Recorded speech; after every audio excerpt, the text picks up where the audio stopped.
tô ba hồi hi amen na tô pen mi thung pe wan ki no se la tô ba hồi anang zo hoi lo che lom na ke chi bo le o masai na ilo ibei ta ka to swat ta na khot khot di ye tô ba phat di wi chang na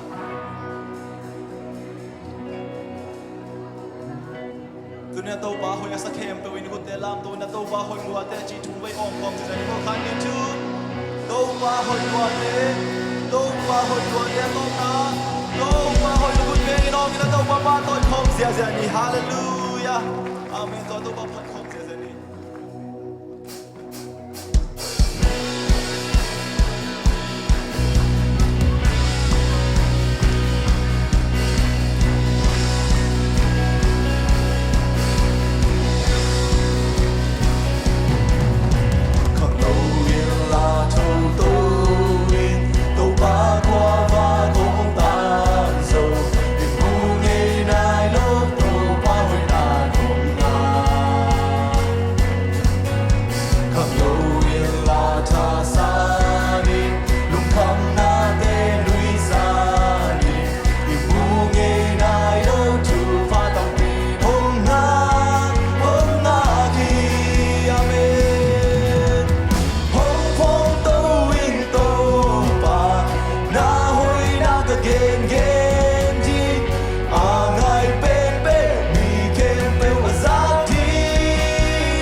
again di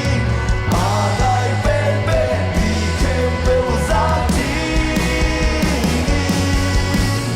lamin tiangin omi no punta lamin pati to ba hong pong to lamin pati to ba hong pong to lamin pati lamin pati to ba hong pong to yon de san kan kan de lamin pati to ba hong pong to amen amen amen amen hallelujah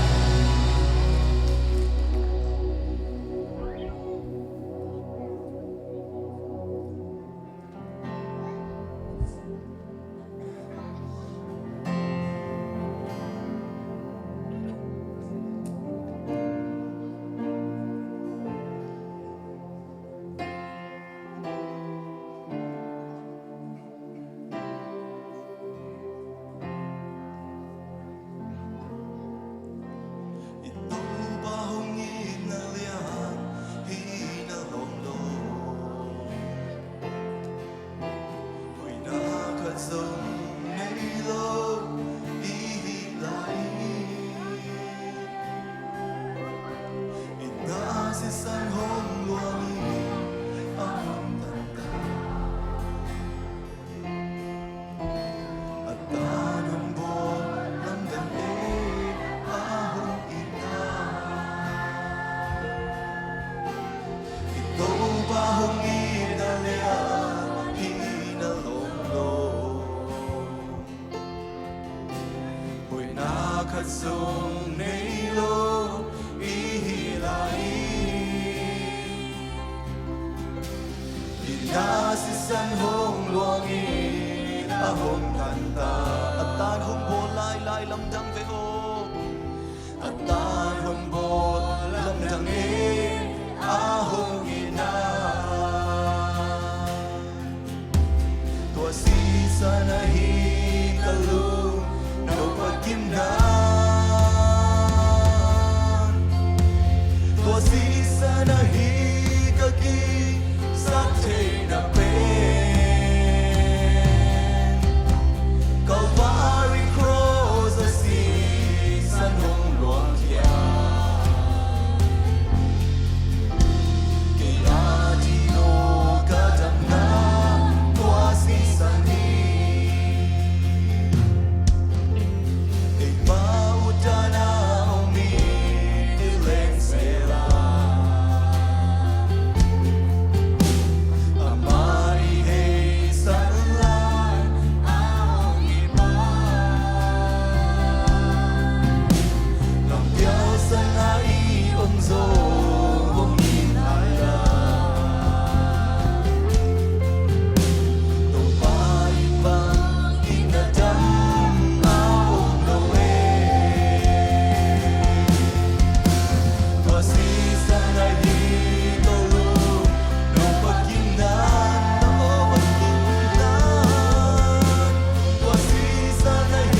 zo hong in lai la to pa ibang inada aong lo to asisan na hi kalu no pakim na to asisan na hi kagi samche na pe Calvary cross asisan hong luang kya kaya adino ka tam na to asisan na hi to asisan na hi kalu no pakim na to asisan na hi kagi subject na pe Calvary cross asisan hong luang kya kaya adino Sanam de to to pahangin ang katbay Lungdam ko na to pa sisan hangin ang lungdam ko na to pa to kihaw na to pwede kong ni Da sisan hangin na lungdam in to pa chin Oh nung in man in ang lungdam in chin Hallelujah to pang sipsak natin ngay sungkong ni Na to pa to ang lungdam to kong ni Da sisan bukpi hong bukya Na kempew sang na hong in so to pahi Leitong buksang in na zo Leitong anak kempew sang na zo nang hong in so to pahi Tua tau pa nuntang na kat pekya mina tau pa to lukjam to kong ni Hallelujah lukjam to pa Nasisan hangin na tau pa nang mahong pa to we Nung sepsak sana te hangin na nang mahong pa to we to pa Oh himulan kaliat na te hong pa to we to pa Oh golden nung pokak na te hangin na lukjam to pa Golden nung pokak na te hangin na lukjam to pa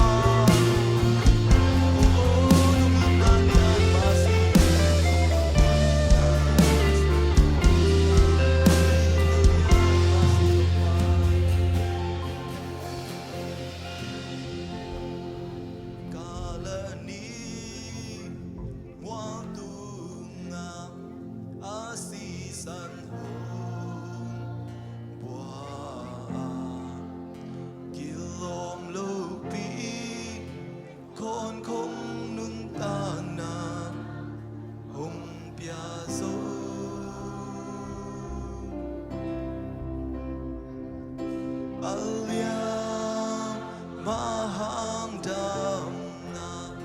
azon kau na hang kau na asisan in kamo natin hong sob siyang sa kalani mo tungan kalani Mualtunga asisanong tua Ito pa mitsuan kom ni Ito pa mitsuan kom ni Calvary ito nga ito pa hong sepsak natin mitsuan kom ni